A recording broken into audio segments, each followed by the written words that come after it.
هو ايه اللي بيحصل في الدورة الشهرية بيخليها تسبب مغص وألم شديد؟ الفيديو ده من باب التوعية لاخواتنا البنات الصغيرين او حتى الكبار. الموضوع بكل بساطة ان في مرحلة البلوغ عند انثى الانسان بتبدأ حاجة اسمها الغدة النخامية، بتفرز هرمونين، هرمون ال اتش وهرمون اف اس اتش، وما تشغليش بالك باسم الهرمونات لان اسمهم مش هيفرق معاك في حاجة. بتبدأ بقى الهرمونات اللي انا قلت لك عليهم دول بيبدأوا يحفزوا المبيضين ان هم يطلعوا بويضات ناضجة. بعد كده بقى بتبدأ هرمونات الغدة النخامية اللي انا قلت لك عليها دي بتعمل شوية اتصالات معقدة كده بينها وبين هرمون الاستروجين والبروجسترون. ما تشغليش بالك بالاتصالات دي لان مش هتفرق معاك في حاجة.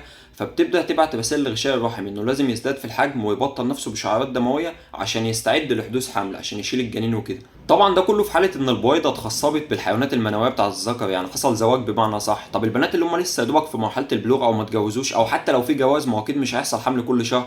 طب لو ما حصلش حمل بقى ايه اللي بيحصل؟ لو ما حصلش حمل بقى بيبدا الرحم بمعنى صح يتخلص بقى من كل التجهيزات اللي انا قلت لك عليها. انا لسه قايل لك من شويه انه بيوصل رسائل لغشاء الرحم انه يزداد في الحجم ويبطل نفسه بشعيرات دمويه والكلام ده كله. بيبدا بقى الرحم يهد كل التجهيزات دي، ويبدا بقى انه يقلل افراز هرمون البروجسترون ويخلي جدار الرحم يقلل الدم اللي واصل، ويبدا الجسم بقى يستعد عشان يتخلص من كل التجهيزات دي ويطلعها بره الجسم. طبعا بقى عشان التجهيزات اللي حصلت والكلام ده كله يطلع بره الجسم بيبدا يحصل تقلصات في الرحم بقى، والكلام ده يطلع بره الجسم. فلما يحصل تقلصات بقى بيحصل مغص والم شديد في انثى الانسان، وبتبدا بقى ان الحاجات دي تطلع من الجسم على هيئه افرازات لون احمر عشان الدم. وبيستمر الموضوع ده بقى لمده حوالي اسبوع، بيبدا نزول الدم ده يستمر لمده حوالي اسبوع، بيحصل بقى مغص ودوخه شديده عشان فقدان الدم اللي طالع من الجسم ده كله.